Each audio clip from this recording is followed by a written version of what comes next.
മോദി സർക്കാരിന്റെ സാമ്പത്തിക നയങ്ങൾ ശരിയായ പാതയിലെന്ന് വിലയിരുത്തി IMF മുഖ്യ സാമ്പത്തിക വിദഗ്ധ ഗീത ഗോപിനാഥ്. അധികാരത്തിലേറിയതിനു പിന്നാലെ കാർഷിക കടങ്ങൾ എഴുതിത്തള്ളുന്ന സർക്കാർ നടപടികളെ അവർ വിമർശിച്ചു.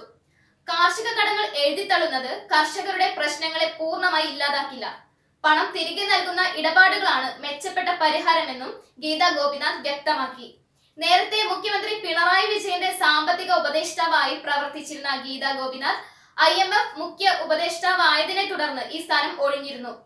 ദാവോസിൽ നടക്കുന്ന ലോക സാമ്പത്തിക ഫോറത്തിന്റെ പരിപാടിക്കിടെ ദേശീയ ചാനലിന് നൽകിയ പ്രതികരണത്തിലാണ് ഗീത മോദിയുടെ ഈ നിലപാടുകളെ പിന്തുണച്ചത്. കാർഷിക മേഖലയിൽ നിരവധി പ്രശ്നങ്ങളുണ്ട്. ഇവ പൂർണ്ണമായി പരിഹരിക്കാൻ കടങ്ങൾ എഴുതിത്തള്ളുന്നത് കൊണ്ട് സാധിക്കില്ല. ഉൽപാദനം വർദ്ധിപ്പിക്കാൻ കർഷകർക്ക് മികച്ച സാങ്കേതിക വിദ്യയും വിത്തുകളും നൽകുന്നതിനാണ് ശ്രദ്ധ ചെലുത്തേണ്ടത് എന്ന് അവർ കൂട്ടിച്ചേർത്തു. കടങ്ങൾ എഴുതിത്തള്ളുന്നത് പ്രശ്നങ്ങളുടെ പരിഹാരമല്ല എന്ന നിലപാടാണ് പ്രധാനമന്ത്രിയുടേത്. വോട്ട് നേടാനുള്ള ചെപ്പടി വിദ്യയാണ് അത്.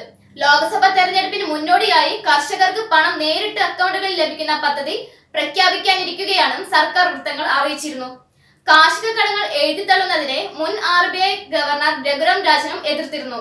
തെരഞ്ഞെടുപ്പ് വാഗ്ദാനങ്ങളുടെ പട്ടികയിൽ ഇക്കാര്യം ഉൾപ്പെടുത്തുന്നതിൽ രാഷ്ട്രീയ പാർട്ടികളെ വിലക്കണമെന്ന് തെരഞ്ഞെടുപ്പ് കമ്മീഷനോട് കഴിഞ്ഞ മാസം അദ്ദേഹം ആവശ്യപ്പെടുകയും ചെയ്തിരുന്നു.